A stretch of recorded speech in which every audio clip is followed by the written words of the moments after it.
With your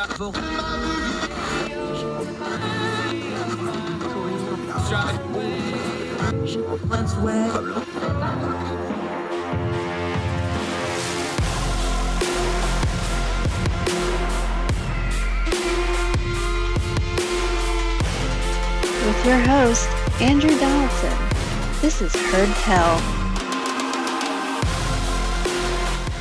Thanks for being with us for the Heard Tell podcast, long form for those of you that are used to the daily radio show. Haven't done one of these in a while. Going to get back to them on a topic that is very important as promised. We don't just talk culture and politics. We talk how culture and politics work. And both of those things are studies of people, how they work, how they govern themselves. That all goes to mental health. And it's a hot topic for the last few years. Way back in the beginning, I think the fourth or fifth show we ever did was with Dr. Kathryn Gordon, mental health. It is still one of the top 5 listened to podcasts we've ever done. So long past overdue to touch back in and run back with Dr. Kathryn Gordon, who I'm going to call Katie the rest of the day because I will mess up and say that name wrong. Dr. Katie, how are you, ma'am? Thank you for joining us. I'm doing well. Thanks so much for having me back on. I love having you on because you do what we always like to do. We talk about these really hard, complex things, but you do it in a plain language way. You use a lot of pop culture, which we'll get to a little bit later on. But let's start here with some nomenclature. I think we blow by it and we use buzzwords a lot. So I want to make sure we don't do that because we have time to dig into it today. But when we're talking about mental health, we just say that term, but that's a wide, all-encompassing term for a whole lot of different things, isn't it? Absolutely. Yeah, I think people mean different things by it. And I think it's usually helpful in a way people contrast it to physical health, although most of us know how interconnected those things are. When we have anxiety, it certainly affects us physically. When we're feeling depressed, we can feel physically in pain or fatigued and all of those things. So mental health generally is looking at our thoughts and emotions and general well-being, satisfaction with life, our outlook on life, how we feel about ourselves and others. And we hear so much about it. We hear about removing the stigma.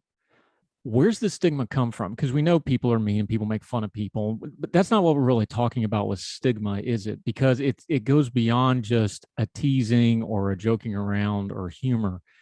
When a mental health professional or when commentators like me are talking about we need to remove the stigma to mental health, what are they really saying there in plain language? I think that it's the shame that can come from oneself or from other people, the idea that mental health problems are things people just need to snap out of, or that it means there's something wrong with the person for struggling. I think this has improved over time. There's still more to go, but I think there's a lot more understanding of that mental health problems are not the fault of the person who is struggling with them. I think more people get that now than in the past. One thing we talked about with the COVID-19 pandemic was this is kind of a unique thing in history where pretty much everybody on the planet had to deal with the same thing at the same time. That's really unusual. Like, and I understand there was waves and things like that, but for the most part, everybody was dealing with this at the same time. As a psychologist, as somebody that studies human behavior, I got to think that's kind of a unique event where everybody has the same stressor at the same time. That doesn't happen a lot. What have we learned from that? Because that's a heck of a control group for a scientist, isn't it? Yeah, it is really something that I would say, as I do therapy, often comes up in most of our sessions. We kind of talk about if someone was sick, if someone had to miss work, relatives that have been ill. So it's kind of, I've never had where most therapy sessions have one topic that's common across people. I think one of the things that we've learned from it is that people have responded really differently to it. Although I think most people have been stressed in one way or another, there are some people who if they have, for example, less flexibility at work or less support, they tend to be more isolated, they might be struggling more. And so I think even though it's one shared commonality, and in one way, I think that can make people feel less isolated and more connected, you can also see how different the impact is depending on individual circumstances. How much does isolation play into it? Because for a lot of people, the COVID-19 stuff that was kind of the first time a lot of them in their lives, unless they're, much older, remember like World War II or maybe the 70s gas. They don't remember things like shortages on shelf. They don't remember things like lockdowns where you're not allowed to go somewhere unless you're in like a natural disaster area. This is stressors that a lot of Americans especially just have never faced before. They're not used to stuff like that. What is it about a brand new stressor out of the clear blue sky? Just something as simple as like, no, you can't go to school. No, you can't go to the grocery store, things like this. How bad does that just mess people's minds up? Because it's just, if just starting at the lower level of, well, it's a break in routine, to this just makes people completely melt down because they just can't handle something that different. It's a great question. I think that a lot of people were feeling pretty resilient at the beginning, especially when the idea was that, okay, once we have vaccines, things are going to more or less return to normal. And I think as it's persisted, in my observation, I think it's been harder for people because they're starting to forget what does quote unquote normal mean and how long is this going to go on. And so I think that's been difficult. And while some people have gone back to seeing people as much as they did before, the reality is that there are always these extra fears of people getting sick or things spreading or just other types of impact. And it's interesting how much that changes geographically depending on where you are. In North Dakota, there aren't, in the beginning of the pandemic, there were more restrictions, capacities at restaurants, they stopped sports, things like that. And now pretty much there is none of that. So I think that all shapes people's perspective in isolation as well. But I would definitely say that the more it persists for a lot of people, it's been harder for them. Let's go through some demographics here. Mm-hmm. Let's start with the kids. Just on a common sense level, I'm not a scientist. I can read numbers, I can read data. Mm-hmm. But as a parent, just common sense level, if you interrupt 2 years, I know my kids were home out of school 18 months almost, just to have like 14, 15 months total. That's solid. They didn't do the back and forth. There is no way you can throw that kind of disruption into childhood development and not have some kind of an after effect. How long is it going to be before we know that effect? Like scientifically, I don't think we know the full effect in the data, but you've already been seeing it. We know the numbers are through the roof of people seeking things like therapy and counseling. We've seen the behavior numbers in school. Is this something that's going to take a long time to really get our arms around what we just did? And I understand we kind of had to, so I get it. Is it going to be a long time before we get our hands around what we did to this generation of children with this COVID pandemic? Yeah, it's a great question. I think it's hard to even think about the after time as we still continue to go through the pandemic. But I and many mental health professionals and parents, like you said, just at a common sense level, are concerned about the impact on kids having their activities disrupted. I mean, even the ones where the schools have stayed pretty much open, there are just factors of teachers being absent because they're sick, or faculty and staff, or their friends being sick, and all of that stuff. And all of that uncertainty is difficult for kids who really thrive on routine and having regular expectations with regard to school. And that's another thing that understandably people were trying to adjust school back and forth depending on what the rates were, but even that can be really difficult on kids. And then seeing their parents stressed is difficult too. And so I am concerned about the long-term impact this is going to have on kids, and I think that we really need to have a lot of care available for them as they get older. What are we looking for, like, going forward? Because let's just picking a demographic here, because kids are more resilient than we give them credit for in a lot of ways. We don't want to blow anything off, but they are. We're parents. We understand we freak out a lot more than they do, and they're fine sometimes. And sometimes it's the opposite. They freak out and we don't understand why.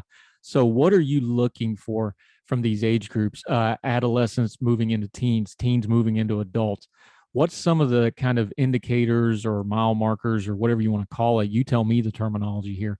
What are we looking for that we should be maybe paying attention to, concerned about, or watching out for as these different demographic age groups start advancing and trying to, even in their own minds, figure out what it is they just lived through?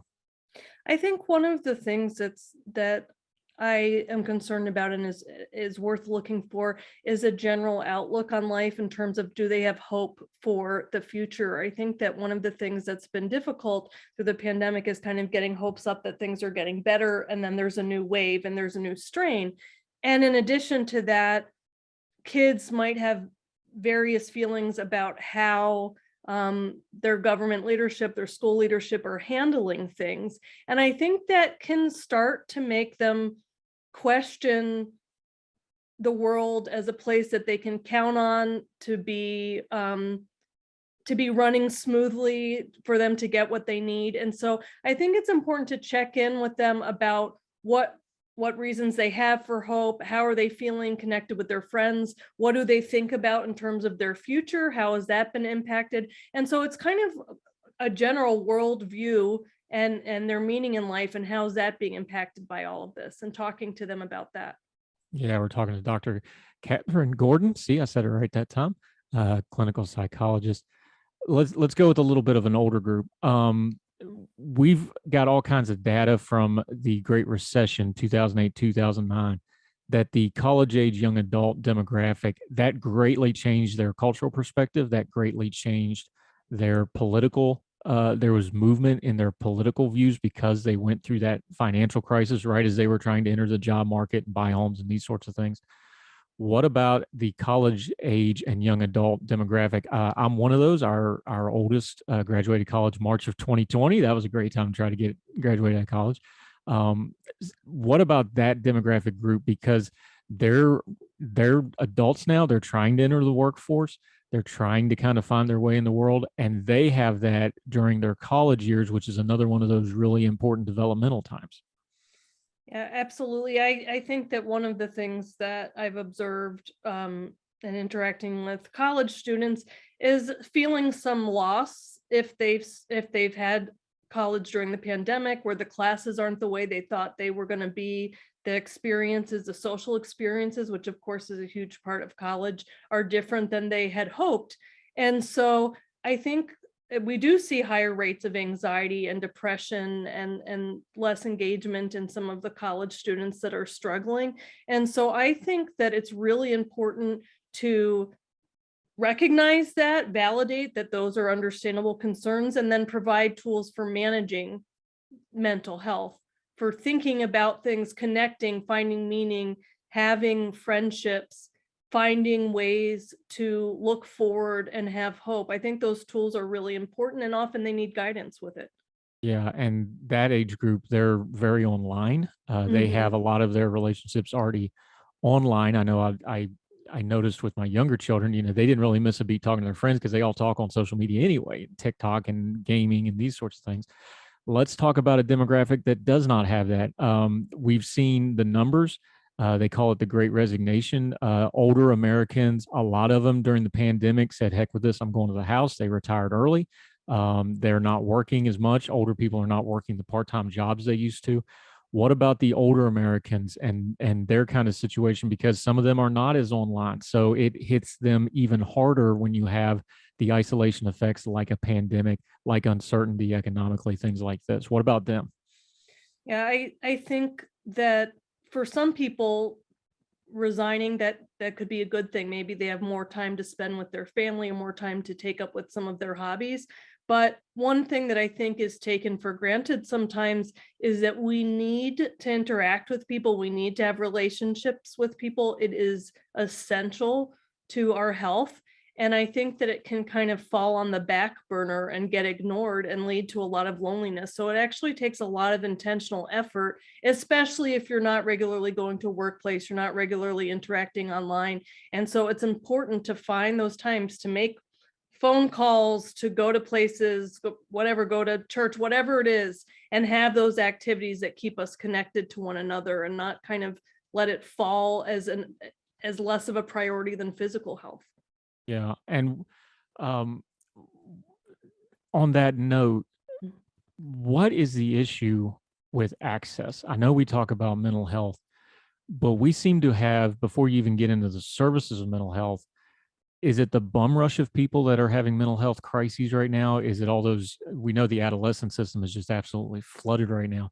Why is access such a problem right now? Because that seems like it's not even a systemic issue with healthcare that we're already talking about.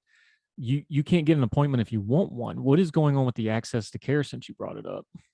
There are only so many mental health professionals out there. And so when the need gets that high, it can really just exceed the ability to meet all of those needs. I think that that's especially true in areas that are more sparsely populated, like where I live in North Dakota. There are some rural areas where there aren't that many therapists.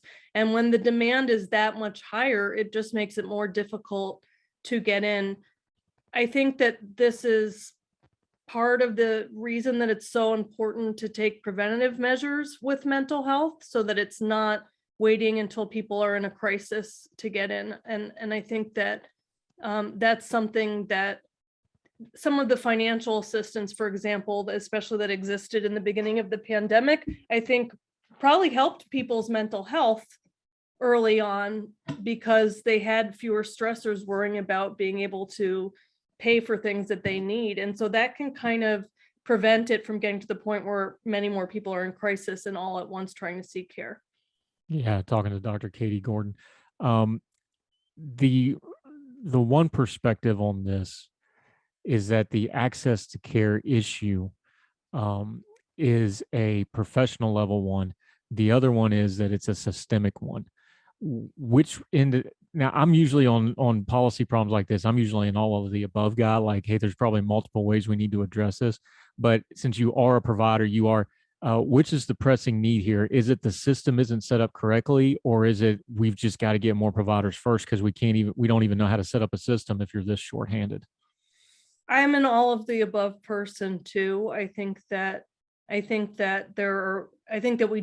need more providers, but I also think that there need to be ways that make it easier for people to access mental health care. I mean, the having telehealth and video visits for therapy has been one thing that has been hugely advanced during the pandemic, more insurance coverage for video visits and phone calls, and that has helped access. So that's one example. We still need more, but that I would like to see sustained kind of permanently, because that has allowed many more people to access care. Now, talk about that in a practical way, because you are a provider. You're on that end of it. It's a calling, but it's also a business. Let's all be adults here. Almost everybody, even elderly folks now, everybody's got a cell phone. So just common sense wise, you're thinking, if you got a cell phone, you should be able to get a mental health appointment pretty quickly. What's the obstacles from the business side of it and the provider side of it? We know the insurance is Byzantine and that sort of thing, but what do you see as a provider as barriers that we can maybe work at, either regulatory wise or technology wise? Because it seems like everybody's got the technology now. Everybody's got a phone in their hand. So they should be able to get somebody on the line somewhere in the world. What's the preventatives? What's the barriers? I think, like you said, the big thing is insurance coverage. When insurance covers it, most people can make it work, even if it's just a phone call. I think it's harder for children and probably people with certain mental health needs, where it is more important that they're seen in person. It's harder to stay engaged on a phone for many children and for some people. And so I do meet with people in person and also do telehealth, and having both of those options has been helpful depending on what the person needs. But I think that being able to pay for it is been the main thing that has come up, is being able for people to have coverage for it. That's been the big thing. From a provider standpoint, I have had no problem. I mean, there are technical issues sometimes, but the phone almost always works. And so as long as that's covered for the patient, then that's very workable. Is it and I understand there's people like on the spectrum that have trouble with that. There's children, like you mentioned, elderly people may not even a simple smartphone, they may not be technologically savvy with it. But especially when we start talking about, again, there's a spectrum of this, like crisis care, like that initial, I know we've had you on the show, you've talked about suicide, you've written a book about suicide that we'll talk about later. You talk about, like, man, sometimes it just takes that 5 seconds for somebody to be able to contact somebody. It seems to me the critical care stuff of at least getting that initial, hey, we don't have anybody right now, but can you make it 2 weeks? Can you do, it seems like that could be a bridge gap here of some type of, you can call somebody somewhere and get somebody on the phone line, and it would make a huge practical and immediate difference to the mental health care crisis.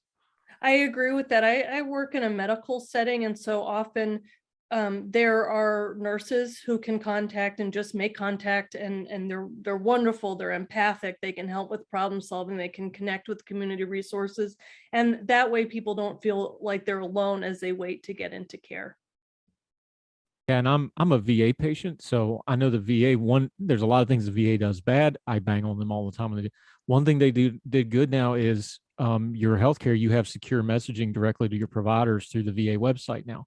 I cannot tell you what a huge difference that is, because so often you just can't get somebody on the phone for a 30-second question. Now I can send them a message to my different care providers, and you'll at least get a response. You may not get the answer because it's still the VA, but at least you get a hold of somebody.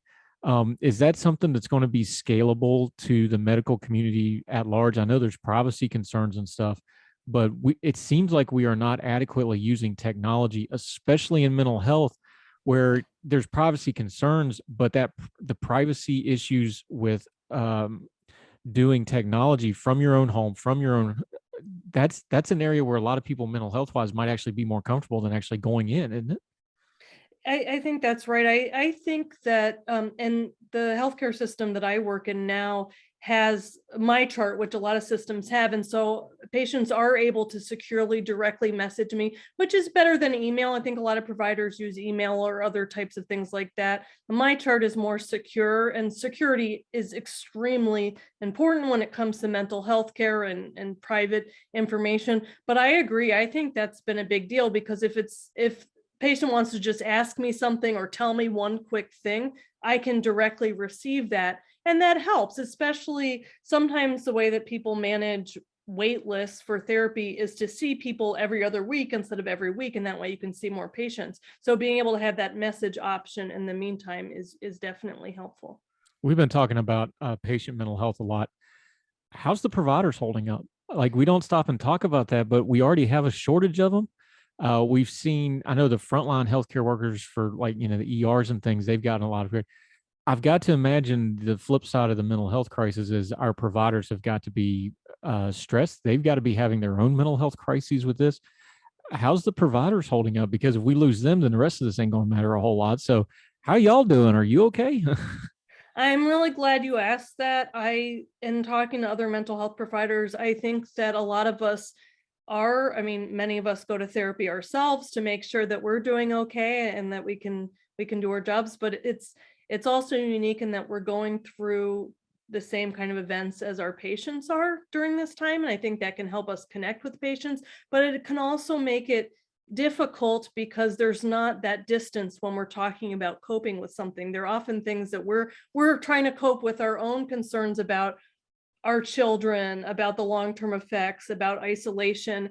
And so I think that it has been wearing and difficult. And I think that some people have reduced their caseloads or, have done things like that, because I will say, at least in our training, something that is really important is that we are trained very well to pay attention to our levels of mental health and well-being, and to make sure that we're taking care of it so that we can provide good care. And so that's not always easy to do in practice. For example, if a lot of people want to get in and be seen, it's hard to say, no, I can't see you, and keep our caseload manageable. So it's a struggle. I think that the biggest support has just been able to talk to other mental health professionals about how we're managing and check in on each other. Yeah, we're talking to Dr. Katie Gordon about mental health on her tel. Going to take a quick break. When we come back, she has written a book on suicide prevention, a workbook. When we last talked to her, it was getting ready to come out. Now it's been out, so we get to do a little bit of review how that's gone. Also going to continue to talk about the mental health care system, talk about access to care, and we'll get into one of her favorite topics, using pop culture to talk about healthcare, good examples in media. It's been a while since we talked, so hopefully she's got some new ones for us. Dr. Katie Gordon, more with her on her tel right after this.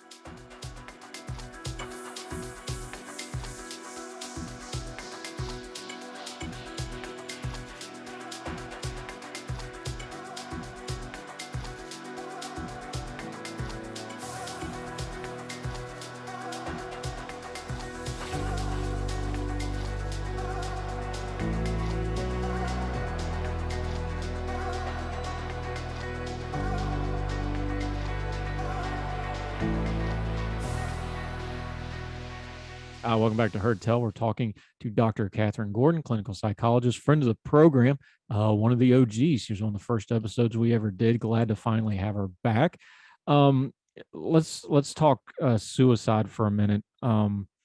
We had a very high-profile suicide in the news this past week. Former Miss USA, on paper, law degree, MBA from Wake Forest, had a TV gig, was living in New York City. Seemed to have everything. Beautiful young woman, only 30 years old. And although they're still doing an investigation, the authorities feel pretty confident this was a suicide, jumped off a building. This is just another example, isn't it, of you just never know with somebody what's going on in their head, no matter how successful, no matter what's going on. And suicide can kind of strike people from just out of nowhere, can it? Absolutely. It is so heartbreaking. And I saw this statement by her mother who said that even as close as they were, had just recently learned how bad her depression was, that she was struggling. What do you do? I've asked you this question before, but where do you get involved with somebody? Where's the line? Because everybody's sad. We just talked about, everybody's stressed. Everybody has anxieties from COVID or work or whatever. Where do you actually start worrying about, okay, do I need to call somebody? Okay, do I need to leave this person alone? Give folks just a couple practical things, because you don't ever want to be overbearing, and people can feel intrusive doing that, especially to a loved one or a stranger. But when do you need to just kind of set aside that person's feelings and be like, okay, I need to call somebody. I need to get them seen. This person doesn't need to be left alone, that sort of thing. It's a great question. And one thing that I want to say first is that I think that sometimes when people weren't able to step in or stop someone from dying by suicide, they blame themselves. And so I'm going to give suggestions for what we can do and what we can try to do. But I also want to be clear that sometimes we just don't see it. We don't know how much someone is struggling. And sometimes we can try to intervene and we aren't able to effectively do that. So if you've had that happen, I think about this young woman's mom and her blaming herself for not seeing it. And I think it's important to recognize the limits of what we can do. That being said, we are all capable of reaching people who are open to it. And so if you see changes in someone, if you observe changes, even if they're not saying they're depressed or they're sad, but they just sound like they're feeling more hopeless, or they feel like they seems like they're not enjoying life, they're withdrawing from activities and people that they used to love, then it's always good to open up and check in with them. I'm a big proponent of being direct, asking, are you having thoughts about suicide? Are you doing okay? And the research suggests that asking directly does not plant the idea in people's head, but it can open a conversation. And the person might say, no, I'm not, but I'm struggling. Or they might say, yeah, I am, and talk about it.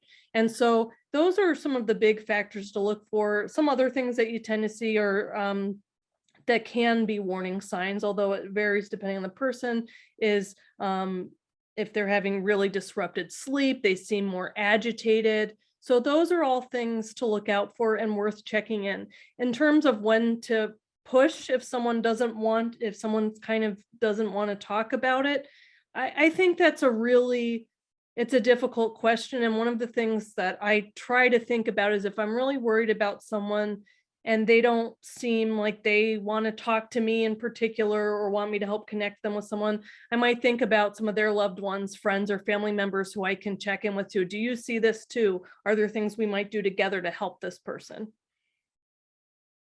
I hate to even give you this question, but this is just the world we live in. When do you get the authorities involved? Like, when would you call a 911? When would you call? I know there's crisis lines as well, but all they can really do is talk to you. But obviously, if there's a physical threat or a weapon or somebody's on the ledge or something like that, but that's almost an outlier. Usually, it's way more subtle than that, isn't it? Well, I hate to just say, when in doubt, call somebody and let them make the call, but that's pretty much what you're down to in these situations, isn't it? This is such an area of controversy, because I think that I don't think there are any simple answers. I will say that if someone has, done something to hurt themselves, or they're about to and said that, then that is when I personally would want to call the authorities to prevent them from being harmed. I think that if there are other ways, for example, if they're talking about suicide, but there's an opportunity to get them in the emergency room to go over there and those types of things. I mean, it's hard to say. I don't mean to be vague. It's just there are so many different factors that go into it, that I think there are other things to do besides call the authorities in a lot of situations. But on the other hand, sometimes that's the thing that can help if someone is imminently going to hurt themselves and you need help. Yeah. You've talked about when we interviewed you before the book came out, the Suicide Thought Workbook. Have it right here. I did read it. You were nice enough to send me a copy of it. When you're talking about self-help and self-care, because you live in a very rural part of the country up there in the northern Great Plains, when people are just by themselves, is there an effective way to give them some kind of a self-coping tool? Because I know there's no such thing as a cure-all for everything. There's no Tylenol for suicide prevention. There's not one bullet. But what have you found now? Because you've had about, a year since the book came out, give or take. You've got some feedback and data on it now. Is these tools applicable, and are they working for these people that are isolated, that they can get a book and at least it gets maybe their mind just shifted a lot? We talk in my therapy at PTSD all the time, but like sometimes you just got to shift your mind or physically change your mind. Is it effective?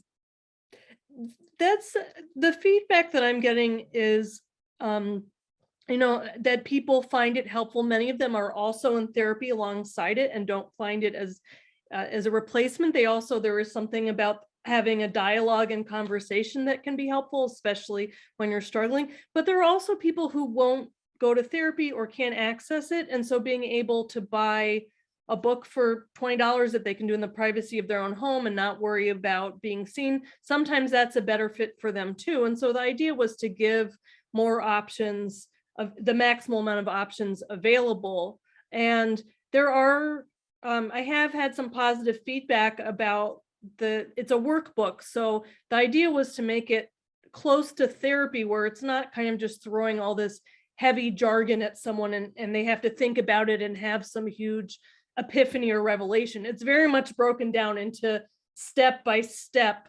I ask, the workbook asks a question, they fill it in.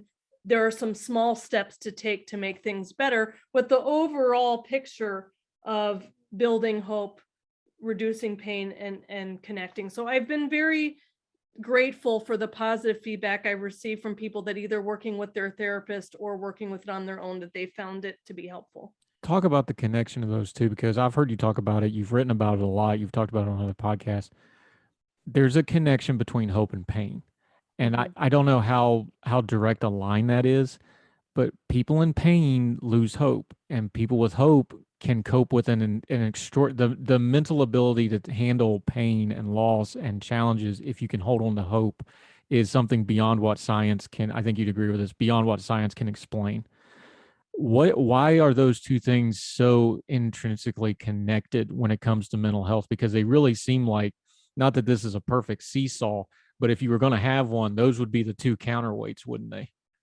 Yeah, absolutely. I think that's right. And most theories of suicide, scientific theories of suicide, do look at pain and hope.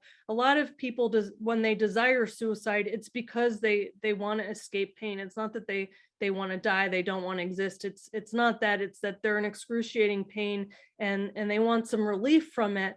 And hope can be a huge buffer, because even if someone is in deep pain, if they feel there's any chance of it lifting and things improving in the future, they can hold on and say, okay, I'm in pain now, but if it's going to improve, I can wait through this. I don't need to end my life. And so that's how they're related. It soothes some of the pain to know that it's not going to be permanently at that excruciating level.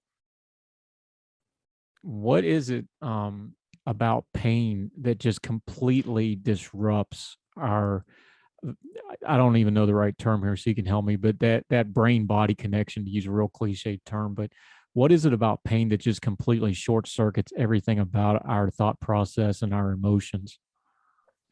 One analogy that I've heard by Dr. David Klonsky, who's a psychologist who wrote the 3-step theory, which I feature in the book, that I thought was a really useful way to compare to pain is he talked about when you have food poisoning and you're so sick, you can't really think of doing anything else because it's all consuming how terrible you feel. And that's kind of how pain can be when it hurts that bad, that it is physically very difficult to move your attention to other spaces or to imagine feeling better or feeling different. Because if we think about it from like an evolutionary perspective, we're meant to pay attention to pain. It means something's wrong. It means we need to do something to make it better. And so that's why I think it just becomes all encompassing until we learn tools to manage, step back, and alleviate it. Yeah. All right, let's lighten the topic up a little bit because Okay. this is always really heavy talking to Dr. Kathryn Gordon. I love you do this. You do this every time we talk to you, but you love to use pop culture references to talk about mental health. We're talking about some ways to self-care. Part of that is intaking media that portrays mental health in a good way. So give us a couple of the new ones. I know you've wrote about like BoJack Horseman in the past, other shows that have had good, positive, some that kind of surprise folks, but what's a couple you've seen lately? Positive mental health applications in media, in movies and TV shows, whatever the case may be. The show I've been big on watching lately is Cobra Kai, and hopefully some people are still watching it. I know it gets well, let's just say it kind of, I think after the first couple seasons, it's just the karate. Some people tire of that, but I'm still enjoying it. I think there have been some really good mental health depictions in that show. For example, Sam, who is Daniel's daughter, is attacked by Tori, and at first she has flashbacks and panic attacks as a result of that. So you see some realistic depictions of someone after they've experienced trauma, trying to avoid reminders of it, having kind of a physiological startle reaction when seeing the person, having flashbacks, and that impacting her life. So I thought that was a good depiction. I think that Johnny, as the main character, he struggles a lot with alcohol use. And I think that they managed to find a way, even though there are a lot of characteristics about him that people might not like, to find likable or sympathetic, and that you can see how he's kind of feels like a failure. And when he tries, he and doesn't live up, then he tends to turn to alcohol again. And so I think that some of the depictions in there have been pretty good. Yeah, I find Hollywood to be really ridiculous in a lot of cases, and I know we're doing streaming and it's not all Hollywood anymore, but for lack of a better term, like where we have we have parental ratings about there's smoking in this picture, like what, really? But I think alcohol and to a lesser extent drug use, I think that's something that I've really seen a change in my lifetime. I'm 41.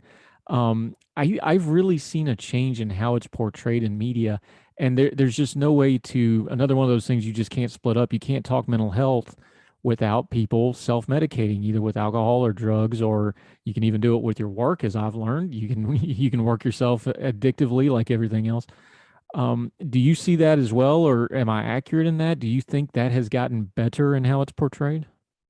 I think so. I think that it's less, I think that there are ways that it's shown kind of less as like a self-control issue and more of that people have a lot of stressors, and one way that they might be prone to dealing with that is through substance use. And one of the things that they have done on Cobra Kai is they show a lot of backstories and show kind of when they didn't learn good mental health coping tools and some of the absence of parental figures in their life. And so I think that kind of context helps to make a more realistic picture of why someone might continue to try to escape the negative emotions they're feeling or the pain they're feeling through alcohol or substance use. Yeah, and I don't want to give away plot lines on Cobra Kai because my kids love that show. I need it in small doses, but when they took Chris back to Vietnam, I thought that was actually I cringed when my kids said they were going to do it. I was like, uh-oh, here we go. I thought they actually did really well with that. I thought because you have such a just bluntly evil character, and some of it was a little over the top. The military accuracy wasn't there, but as far as explaining how somebody becomes evil, and I hate to use that term, but he's the bad guy in the movie. Mm-hmm. I actually thought they did pretty well with that, all things considered. Well, that's good to hear from someone with a military background, kind of that you felt that there was some accuracy to it. Yeah, I get the, evil person puts you in an evil environment and you become evil to survive. That's a classic, what's the term? Coping skill, I guess. But that's just human nature 101 stuff. And if you're going to tell a story like that and talk about mental health, this is all human behavior 101 stuff. And we always talk about on our show, human nature is undefeated. You just got to try to learn to get some wins where you can, right?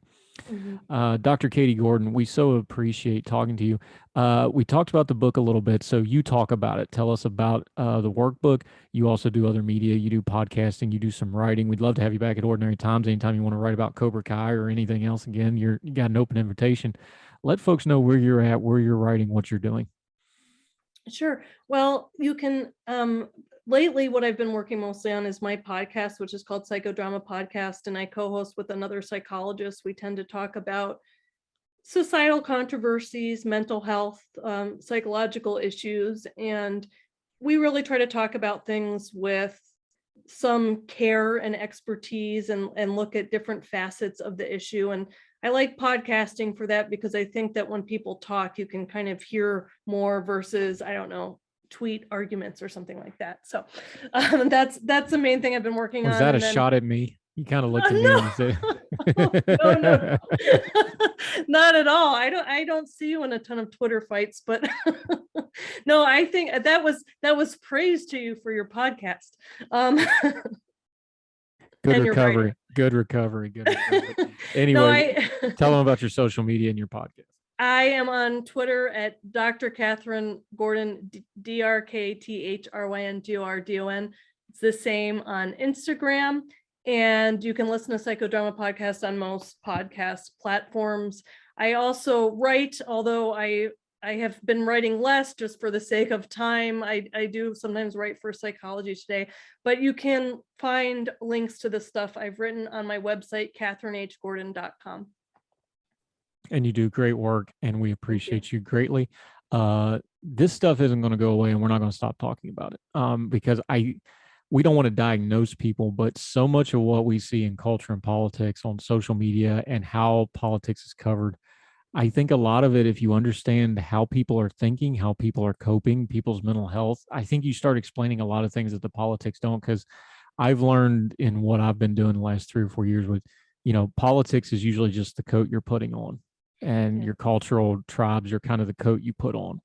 And the stuff that's underneath it is where you can really get to the story. And you probably have big, fancy scientific words for that phenomenon, but everything we do is about people. And if we study people, you've got to talk mental health. So you use the fancy scientific words for that, but that's where I'm at on it. I really appreciate our conversations. And one of the most important things to me as a psychologist and having these discussions is moving away from the big fancy words and making it accessible so that people can use it in their daily lives, that it's not just restricted to psychologists. Yep.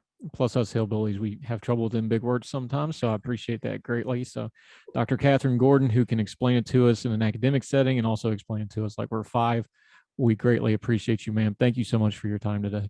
Thank you for having me on. You will be back, I promise. So absolutely. Take care.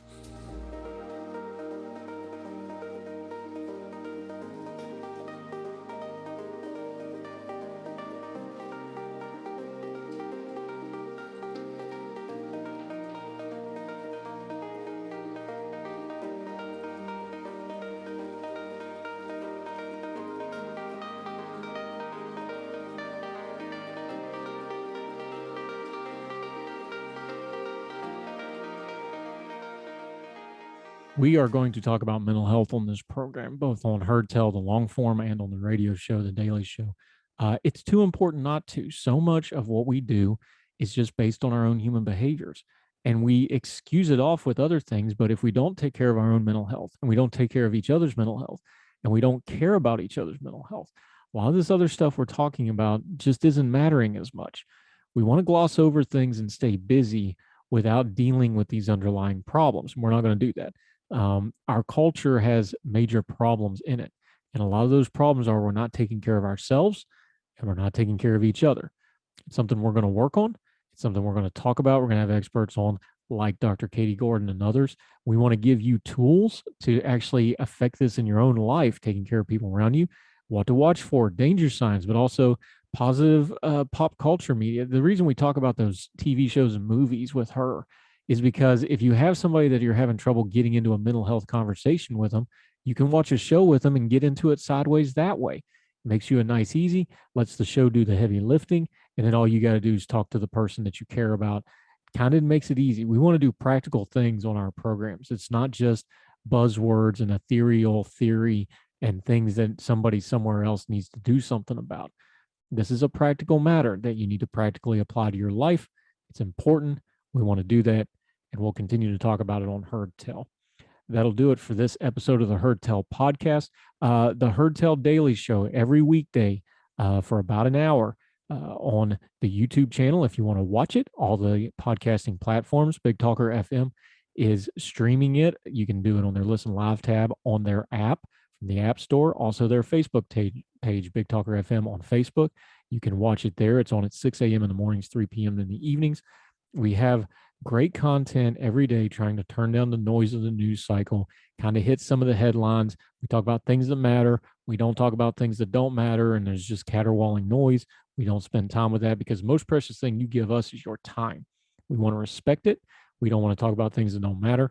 We don't want to waste your time on us being silly. So we try to respect you by doing the best we can with it. We'd sure appreciate you subscribing on whatever platform works best for you.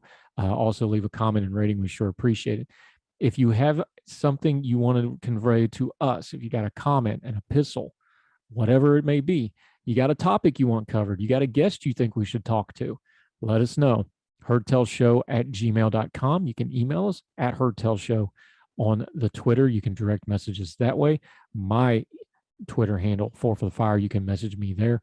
We'd love to hear from you. We've already done some topics on the shows based off of what listeners have asked us to cover. We'd love to do so again. Love to get your feedback.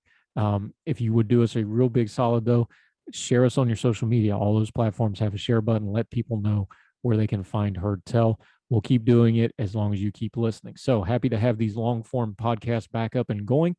We'll be digging into these issues. These will come out on the weekends, Monday through Friday. We'll see you here for the Heard Tell Daily Show with a great guest every day and the topics of the day. We appreciate you so much. Thank you. None of this works without you. We wouldn't have anybody to talk to. You're the most important part of what we do. So wherever you and yours are across the street or around the world, we hope you're well. We hope you are well fed. And we'll see you next time for Heard Tell. All the music on Heard Tell is provided under a Creative Content license from monstercat.com.